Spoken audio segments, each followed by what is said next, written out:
In this tutorial, I'm going to show you how to add neon lights and shapes to a person or product to go from this to something like this. Maybe spruce it up a little, add a cool nighttime vibe or whatever to it. So let's get to it.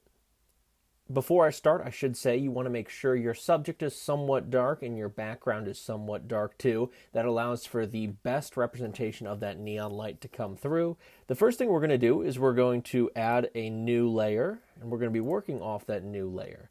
The next thing we're going to do is go over to our pen tool.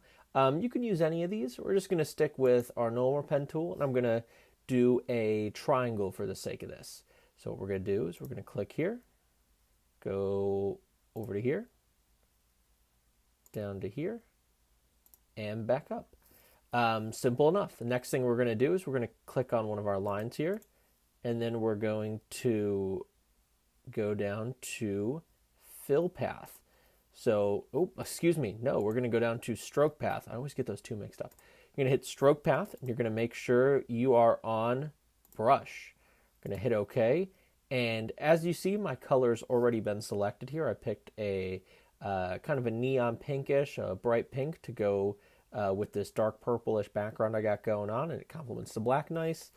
The next thing we're going to do is we're going to go down here to our effects, and we're going to go to blending options. It's the first one. So we're just going to click that right there.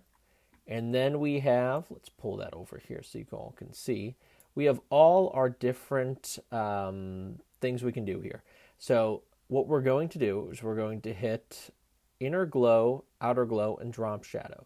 So I'm going to show you the specifics on these. They're already preset on mine, so just take a look at how I'm doing it and feel free to play around as needed. So we're going to hit inner glow. Looks good to me. We're going to hit outer glow. Also looks good. Then we're going to hit our drop shadow. So now obviously you can go in and you can play with the colors a little bit. The big thing I'm going to say on the outer glow is you're going to want to go to linear dodge and hit linear dodge add. That'll just make sure you can spruce it up a little bit. Obviously you can play around with this if you want to have a little noise in there, make it a little funky looking or whatever. I'm going to go with no noise on this. But whatever you want to do, feel free to play around with these three: inner glow, outer glow, and drop shadow. The next thing we're going to do to give this a little bit of a 3D shape is we're going to go over to our eraser tool, and we want this to maybe go behind this for this.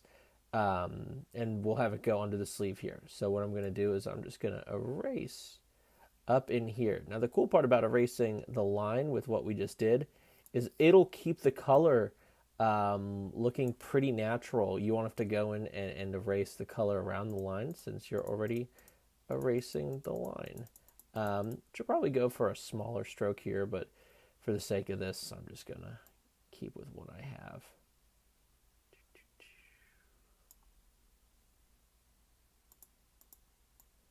Erase it, have it come back. I'm actually going to zoom in here real quick and just touch that up just a hair. Not a huge fan of how that looks. So there, much better. So yeah, this is what you should have when you're done. And you can take a look and you'll see you've added a neon light shape to whatever your object is, and you've given it some 3D texture too. If this was useful, let me know. If you have any questions, I'll do the best to answer them in the comment section.